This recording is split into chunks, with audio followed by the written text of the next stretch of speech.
it's a great pleasure to welcome Leon Harris, former Fitzroy star, recruiter. He's been involved in junior development programs for a long time. He's also father of 7, which some might say is a bit unheard of nowadays. 5 sons, including 3 of them playing out here for the Elwood Cricket Club, Lachlan, Nathan and Matt.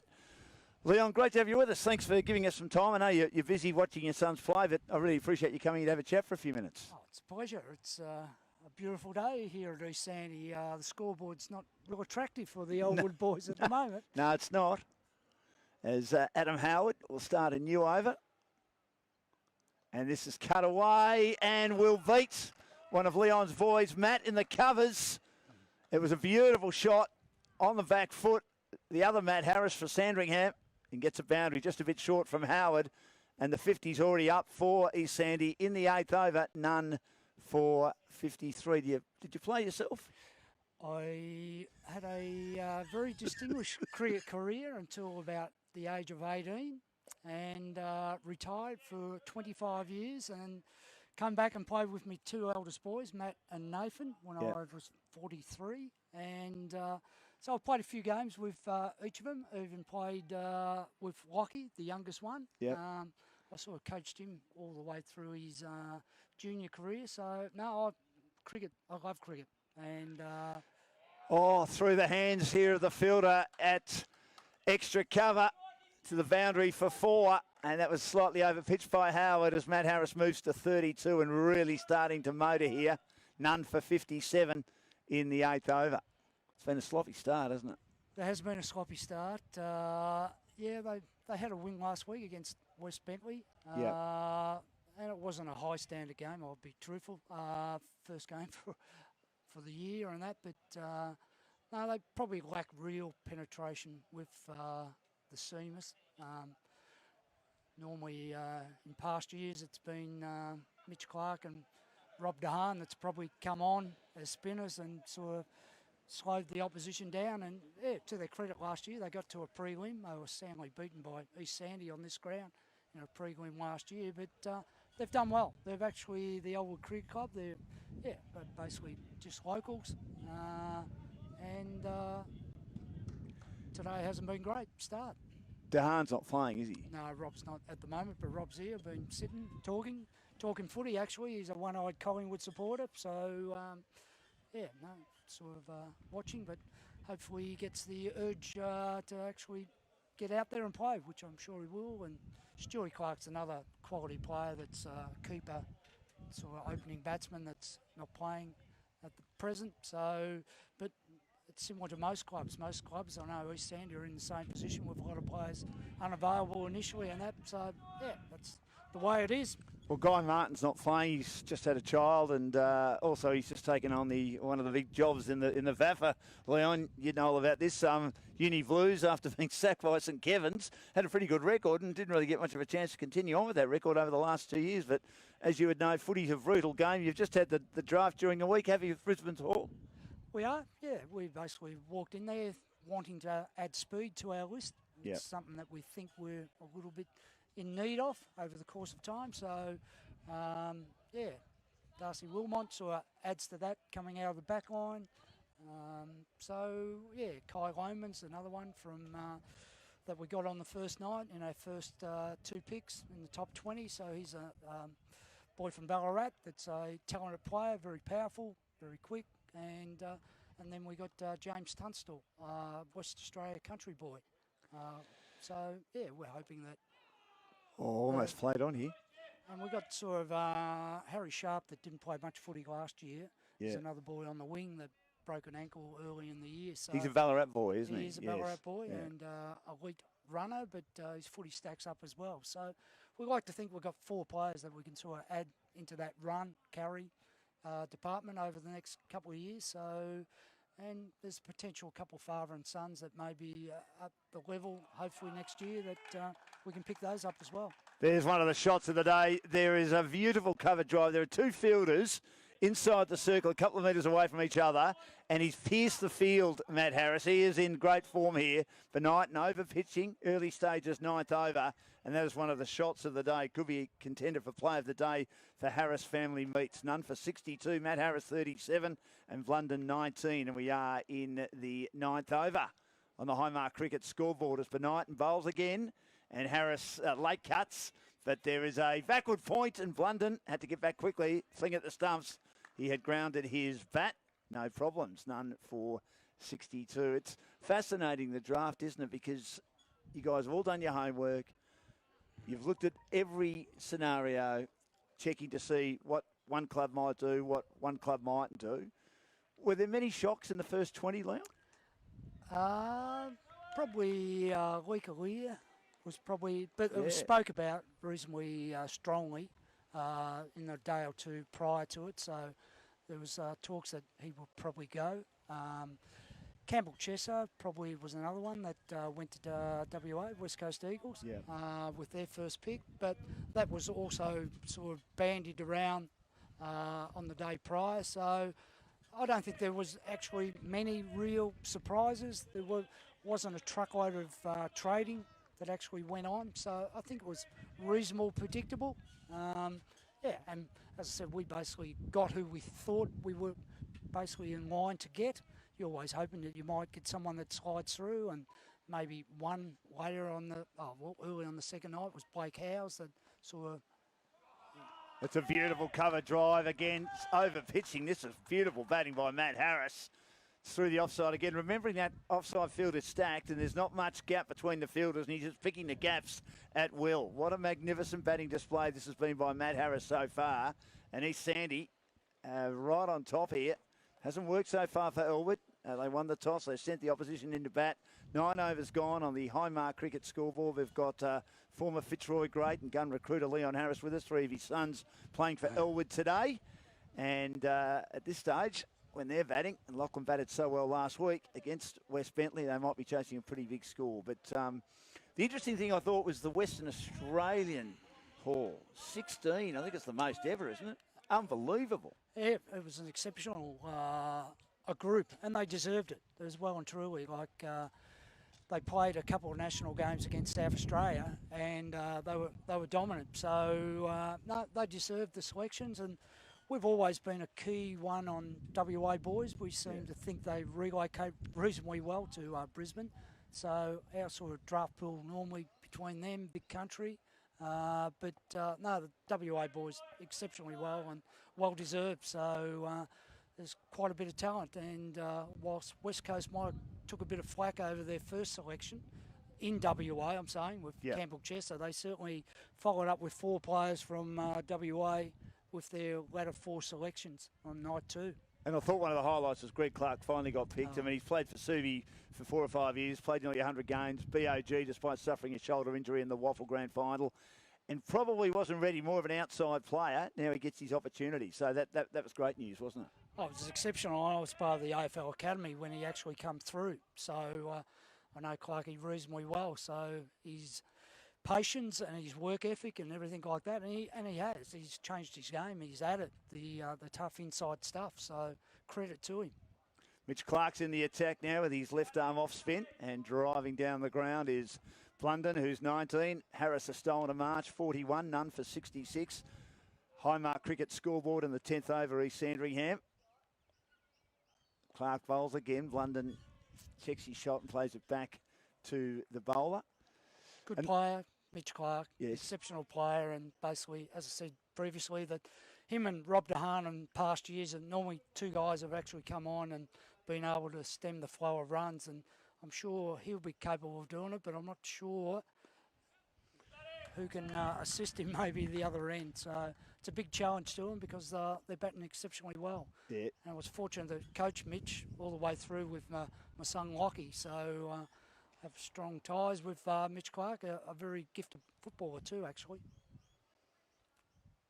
So did you prefer growing up cricket or footy? No, it was a bit of both. You played, being a country boy, it was footy in the winter and cricket in the summer, and it probably, it might have cost me my first year at VFL footy because I went back and played local finals, and I was captain of the local senior team at the age of 18. Jeez. And basically, so I went back and played that and couldn't get a game with the Roy boys to start off with, and took a fair while to get a game in the twos. So, yeah, my life for cricket, and I've sort of been part of the Elwood Cricket Club. I'm president and chairman of selectors and whatever. So, yeah, I love the summer involvement in cricket. And you've been involved in footy for a long, long time. You must love the recruiting, do you? I did. It's sort of something that I thought I'd probably work my way into over the course of time after playing coaching, but I was fortunate enough to actually work into an AFL position as the high performance of AFL Victoria, and that sort of blended in, sort of partly recruiting, I suppose you could say, with the Vic Country guys, and it was basically, yeah, you're dealing with coaches, you're dealing with parents, you're dealing with players, so it sort of, yeah, led me into it, and when that sort of ceased, I was fortunate to actually, yeah, get into the recruiting space the last 5 years, so been part of the Brisbane boys for that period of time. So, Mitch Clark, a good tidy over, none for 68 after 10, high mark cricket scoreboard. Looking at the recruiting philosophy of Brisbane, after 2013, where Longer went home, Polak elected to go home, Carnesis also wanted to go home, Doherty wanted to go home. Have you been mindful of when you've selected? I noticed there was a couple of years ago, the two boys from a club that I was involved with for a while when I worked in Horsham, the Horsham Saints. You had Berry and McCluggage, of course, came from Warrnambool. That you are keen on Vic Country boys if they know each other, Western Australian boys if they know each other, knowing they're likely to stay for a long time? Well, it's basically the culture of the club too. Yeah. It was basically when David Noble and Chris Fagan sort of come to the club, with Swanee being the president at that stage. So you need to create a culture that the people want to be there, that they know they're improving and they know that they're loved within the environment. But you're right, to actually get McCluggage and Berry to come together were two critical players that actually built a environment that people knew that they were improving and they wanted to be part of. And they've become strong leaders within the club. So, and before that was Darcy Gardner, it was Louis Taylor. So, yes, as I said before, that we basically, those guys know they have to shift. They know they have to relocate. So, yeah, so it's worked to our advantage by having a strong culture in that as well. So we're in the 11th over here, none for 69, Harris 42, Blunden 20. And Phillips is in the attack now, replacing Benarton. Do you get nervous when your kids are playing? Oh, you sit and watch and you hope they do well. None of them can bowl that well, so they're basically batsmen. So, yeah, you're hoping that they play well.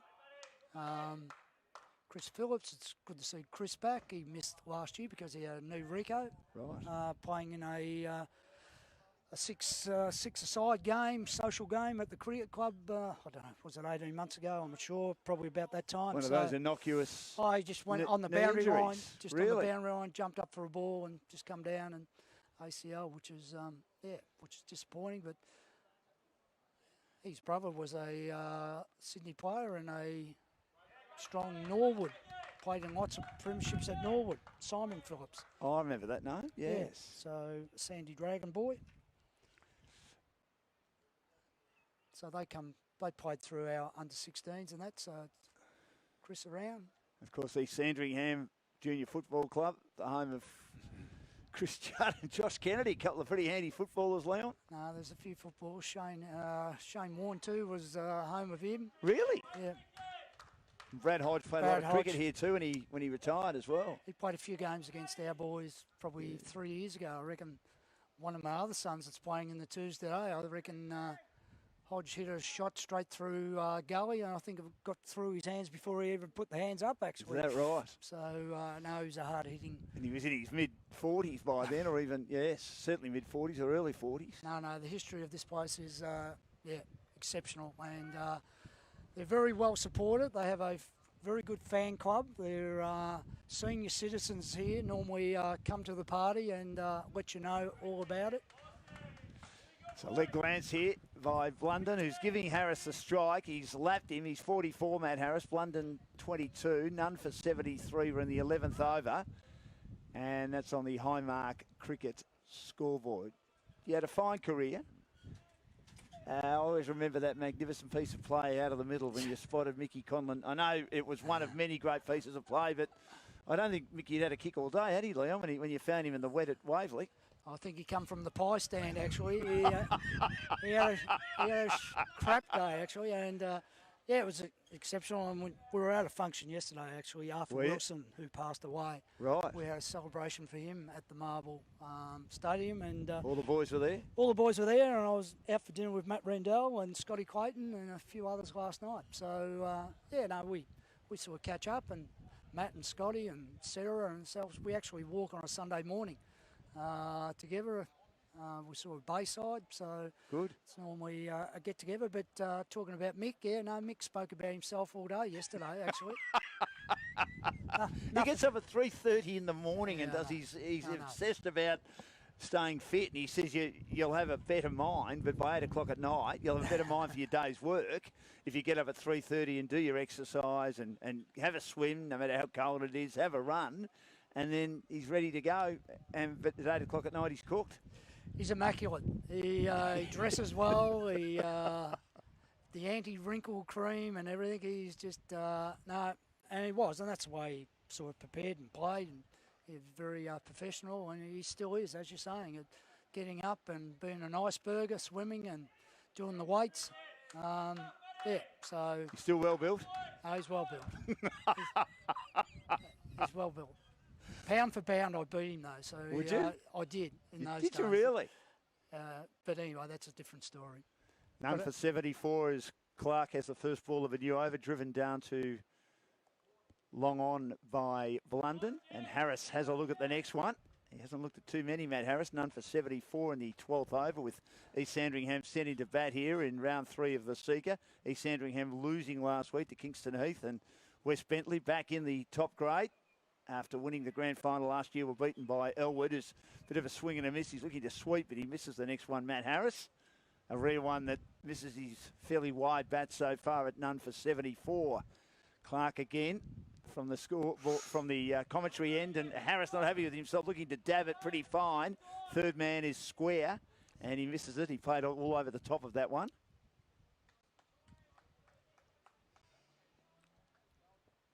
And Clark in again, bowls, and he cuts the next one to deep point, and there's no run. Fairly defensive field, I've noticed, Leon. I mean, Marshall had just one slip. Normally, at the start of any match, you'd have a couple of slips in a gully. He had one slip, and I think he pulled that slip out by the 4th or 5th over. As Clark's in again, and this is pulled away, and will go to the boundary for 4. Beating young Lachlan Harris, who dived to try and stop that one, but couldn't get there in front of the social club rooms. And he was basically a slog sweep on one knee to one that was tossed up, enticing him to go for it, and he did. And he's in great form, Harris, as he moves to 48. London is 23. It's none for 78 after 12 overs on the Highmark cricket scoreboard. But it was a pretty defensive field early days, I thought. Well, the bowling might have lent itself to that as well, Dan, but normally they're 40 overs, so it's not the red swinging ball, they're white balls and 4-piece, so it doesn't give much to the actual bowlers. So just talking about yourself, mate, you've multi-sport yourself, you've sort of covered everything. Over a long career, I've been lucky. I was at the AVC for a long time. I did the I did the Olympics 3 times. A lot of footy and cricket and tennis. I'm not here to talk about myself too much, though, Leon. But thanks for asking. Golf as well, and yeah, the Olympics, the London Olympics of 2012, when I did slalom canoeing. Jessica Fox winning a silver, and also the sailing and BMX, and I did the hockey. I think that would be one of the great days when I was called in late when Drew Morford and Quentin Hull, one was away or having a day off and one was ill, and I hadn't caught a lot of hockey. And I remember my brother, who's a keen hockey player back in Australia, said, "Help me, mate, I've got half an hour." So he gave me all these notes, and it was good. And then Jenny Morris, one of the great Australian players, helped me. And we went to the hockey venue, Leon, and Kate Middleton was there. Yeah. And everyone was looking at her. I mean, she is gorgeous. And I rang my mum, said, "Mum, here's a photo." And she said, is she better looking than the photos? I said, "Mum, oh, she's gorgeous." Mum was really excited. And then we got into the stadium, and Paul McCartney was there, and all the crowd started singing "Hey Jude," and they gave him the microphone, and he sung it. It was one of the great things. And then Australia beat England. It was just one of the great days. And They're interesting, the Poms, Leon, because I remember on the Saturday they'd won everything. They won the rowing, they'd won all the athletics, the long jump. Greg Rutherford had won an event. Mo Farah had won a couple of events. They'd won everything. And I was in between the basketball and the main stadium, walking across the venue as we'll just pause for Phillips to bowl this delivery. And Harris on the walk, flicks it off his toes and brings up his 50. Well done, Matt Harris. A wonderful half century. None for 85. You can hear the crowd saying halfway. And we're only in the 13th over. It's been a very good start by East Sandringham on the High Market Cricket scoreboard. So I'm halfway from the basketball venue where I'd seen the Dream Team play, and they were enormous and brilliant. And then I thought I'd go to the Olympic Stadium and just see how the Poms were going. This is a full toss, whacked away on the onside. And all of a sudden I saw these people converging around a TV screen around this mound. And, of course, the Poms were involved in a do-or-die soccer match to stay alive, and they got beaten and everyone was angry. And I said, guys, you've just had your best day at the Olympic Games ever. So we're not worried about the Olympic Games, we're only worried about one sport here, mate, that's football. It was amazing. Correct. A bit like us here with the AFL. Correct. No, they're all very strong, aren't they, with their soccer? They certainly are. Although I suppose here, more so than in England, I know they love their cricket in England, we do switch off from footy to cricket. I mean, the Tim Payne story and Pat Cummins as new captain's become massive news here. But then again, the AFL is so good at ensuring they stay in the news with the draft. Yeah, and to do it over 2 nights and then the rookie draft the next day. Do you like that, or do you think it should be one night? Oh, well, preference be one night, but anyway. It is. They want, as you're saying, they want the exposure. They want the media coverage. The more they get, the more commercial dollars they get in. So probably pays our way in some way. It does. So but clubs have been sort of in a coaching sense and recruiting with the soft cap sort of been reduced dramatically over the last couple of years. That's had an effect at each club. But no, clubs are actually sort of over the course of COVID have actually announcing reasonable profits, which is good. I mean, North Melbourne are out of debt, which is fantastic news for them. None for 83 as we start the 14th over, and Harris receives a delivery from Clark. That was tossed up, and he flicked into the onside and didn't score. Now he lofts down the ground. That's right in front of our commentary position. Couple of bounces into the fence for 4. Nice shot. He's in imperious touch, Matt Harris. He moves to 54. We hope Leon's son, Matt, is in as good a touch for the Harris family later on this afternoon after missing out last week. None for 87 in the 14th over. How tough has it been picking some of the Victorian boys? A little bit sight unseen, considering they've played so little footy. Over the 2 years, they needed to play a lot of footy because of COVID. Yeah, certainly. You prefer to have more information, but probably the more you see them, maybe the more warts they've got. We watched a lot of South Australia stuff last year and this year, but certainly a lot of the boys, like a Chesser, like a Singh, like a Rochelle, they're all dominant players at national 16s. Yeah. So you actually got to get a good sort of view of them at that age, and most of them have played 7 or 8 games this year, so you have seen a bit of them. So, no, we like to think we've got a reasonable line on them. Darcy Wilmot that we've taken, Kai Lohman that we've taken. We're confident that they're basically very talented players that all play a lot of footy. This is driven down the ground again. I don't think Headland will get this. And it might be stopped. No, it won't be stopped. It goes into the boundary for 4, beating McCarthy. Again, he took the pace off the shot a bit as Blunden hits the boundary. I thought it was Harris that lofted that one earlier in the overs. Actually, Blunden. So he's hit 2 consecutive boundaries and he moves quickly to 34. Harris is 50, and this is a magnificent opening start by East Sandringham. At the end of the 14th over. I think the boys are going to be chasing a few runs, Dan. What do you reckon? Oh, I think so. I know in the preliminary final they were chasing, 269, weren't they? They were. Never looked like getting them. After a very high-scoring second semi when Bentley and Iding are making lots of runs, I noticed. No, it's only a very small sample, Leon, we saw last week, but they made a big score again, so they look like they'll be one of the teams to beat. Yeah, it looks that way, but you're saying Guy Martin's not available because of a baby and things like Marshall Bunting, our captain coach, was unavailable in that prelim too because his wife just had a baby and COVID. Could only get one person to pick the wife up and the baby. So, yeah.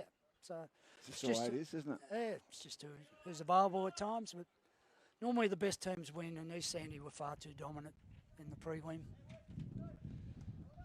But Bentley United's second half is outstanding as there's an edge through slips by Harris for 4 runs off the first ball of a Phillips over with Bunting standing up to the stumps. None for 95. How quick's this in the 15th over on the Highmark Cricket scoreboard? Phillips in again, bowls, full toss, and Harris slams it down the ground. Misfield at long on by Benighton, and he's disappointed with himself. His bowling spell, he just lacked control, lacked accuracy, and he allowed a run that probably wasn't there because Harris hit that too firmly. But anyway, Matt Harris moves to 55. Blunden, 2 boundaries in the previous over, 34. None for 96 in the 15th. Phillips again with his blonde hair from the northern end, bowls it short, and that's a beautiful shot by Blunden. He flicks it off his hip, and again he beats McCarthy going around that boundary. Couldn't get there for another boundary, and he moves to 38. They're just picking the gaps at will, Leon, aren't they? Yes, there's a lot of space. Short boundaries. It's not a big ground, but no, they're dominant. Both batsmen have been dominant. So credit to them. There's only one good thing about this. I've got to go to a family function shortly, and you won't be seeing much of it. I won't be seeing the end, but the beauty of it, I'll be able to go on Facebook and have a look and watch. You certainly can. Normally you can get the scores, but good to piece. To have the vision today is exceptional, and well done to you guys. It's a pleasure to be here, Leon. Great to chat to one of the greats of the AFL as well. You must have loved your footy career. I mean, looking back, 83, one that got away. Well, it was one that we probably had our best chance. Yeah. We were a defender short. Laurie Serafini was injured, and it put Graham Hinchin on probably the third tour, which didn't work. Outstanding player, but yeah, we were a player short. So. Was Chris Smith retired by then? He would have been handy. I know he played in 81 in that ripping game against Collingwood. He was a pretty good player, Chris Smith, wasn't he? Dominant player. He was at the function yesterday too. Was he? So him and his wife Carmel. So. Good.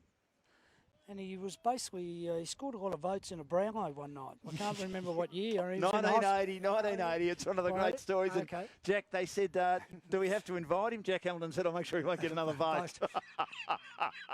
It's one of the great stories. Attempting a late cut here. Harris not taken cleanly behind the stumps by Bunting. And the score is none for 101 after 15 overs. So you're full-time recruiter at Brisbane? I am, yeah. And you love it? Yeah, I've been fortunate. As you said, I've sort of had a career in footy. I basically went from, fortunate player into a coaching and into, with the Vic Country, into admin and then basically into recruiting. So, yeah, I've been fortunate. So, and the fortunate part, like you and your industry, you just meet great people and there's stories to be told. And there is. Matt Randell, we catch Bundy up on fire, was he yesterday, the big man? He was on fire. He loves the game. He should be back recruiting somewhere, shouldn't he? His knowledge is exceptional. So, no, he was on fire yesterday and he was even on fire last night. And we'll walk again tomorrow and he'll be on fire again. He won't shut up the whole time. And Paul Roos has sort of been part of our walking group, but he's moved back over to America at the moment. Has he? So he's in Hawaii. So he's a great mate of yours. Gary Purd as well? Yeah, Purdy was there. Purdy's done well. Done well at Melbourne. I sort of... It's a good story, isn't it, when you think about it? I mean, they've been down a long time, and I'm a Dogs man, as you might be aware, and they did pretty well as well, and picked up the best name in the draft, Arthur Septimus Montague Jones is his name. Arthur Jones, what a name. It is. Simple name, all these other names, Machito and Keziah and Josiah and Arlo, and then we get an Arthur. Well, basically, I think James Tunstall is going to be called Arthur too. Arthur Tunstall. So I've got no doubts that that's going to be his nickname. Yes. So... why do they call you Mork? Because I think you look like Robin Williams. Is that right? It was. Yeah. Lou Richards called it at that stage. Who did? Lou Richards? Lou Richards. Oh, right. So... and what do they call Rendell Bundy? Big Bundy. Bundy Rendell. He's a bit overweight, I think, once he come back from a pre-season or whatever. So, Bundy Rendell. I think the wrestler, wasn't he?